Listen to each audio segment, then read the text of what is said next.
Hello mga ka-Vipors, ayan, magandang umaga sa inyo. Ngayon ay may iba na naman tayo, no? At ngayon ay may lulutuin tayo, no?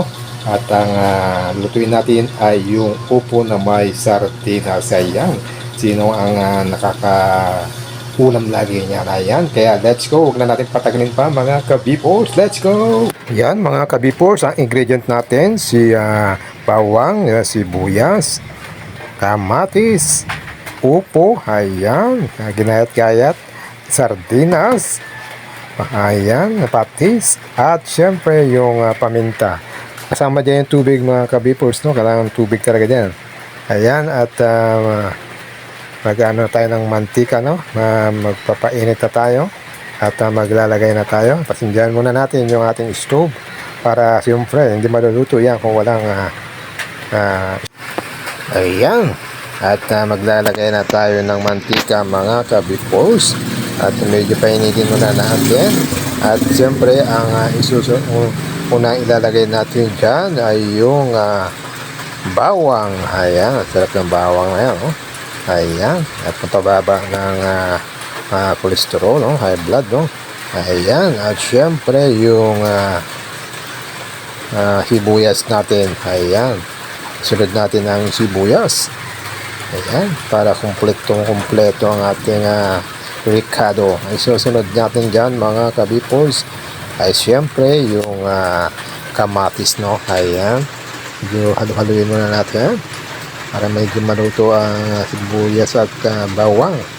Ayan, pag medyo okay na, ilalagay na natin yung siyempre yung kamatis. Ayan mga kabipos. Ayan. Ayan mga kabipos, kamatis. At halo-haloin natin para medyo maluto yung kamatis. Ayan, halo-halo lang. Ayan, ang isusunod natin naman dyan, syempre yung pinaka main event, yung upo. Ayan, at kunin muna natin. Ayan na, medyo halo-haloin natin. Ayan, hawak-hawak ko na yung upo. Ayan, halo-halo para medyo maluto ang kamatis at yung mga nilagay natin dyan. Ayan na po. At ilalagay na natin yung upo. Ayan. Ayan, at ilagay na natin yung upo. Medyo halo-haloin natin. Ayan, at para mahalo yung nasa ilalim, no? Yung sibuyas, bawang at yung kamatis. At pagkatapos nyan mga kabipors, siyempre ay ilalagyan natin ng tubig, no? Yung tamang-tama lang, no? Na pangsabaw niya, kung may sobra, para mas lumambot yung upo. Ayan, at ang isusunod natin mga kabipors ay yung syempre pag natalagyan ng tamang tubig, lagyan natin ng syempre paminta. Ayan, budburan natin ng tamang paglagay ng paminta. Ayan, para lalong sumarap. Ayan, pag nalagyan na natin ng paminta, syempre ang isusunod natin dyan mga kabipors ay yung patis. Ayan, lagyan natin ng patis, no? Yung tama lang yung patis, baka naman maalat, no? Yung tama lang. Ayan, di baling kulang, pwede naman lagyan niya pag ano. Ayan, halo-haloin natin. Ayan, palambutin muna natin mga kabipors, no?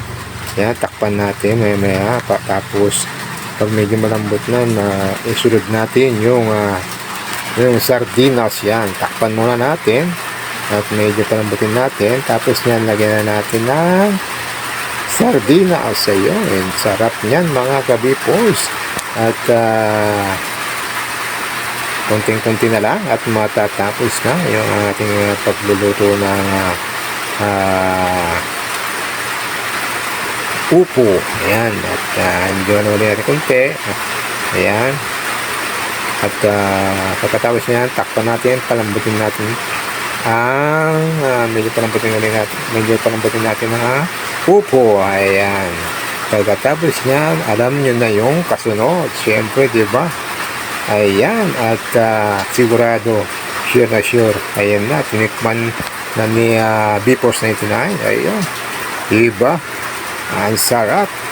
Isa pa, parang talagang nalasahan ko yung sarap. Ayan, okay na okay. Ayan, kaya let's go mga ka-B-Force. At magsandok na tayo ng ating pagkain ng ulam. Ayan, nilagay na natin sa mangkok. At alam nyo na yung kasunod niyan dito. At sabayan nyo ako na kami sa aming pagkain. Ayan, medyo talagang mainit pa yan, no? At meron pang hindi pa na ano pa siya, apoy pa. Ayan. At yan. Diba? Ayun.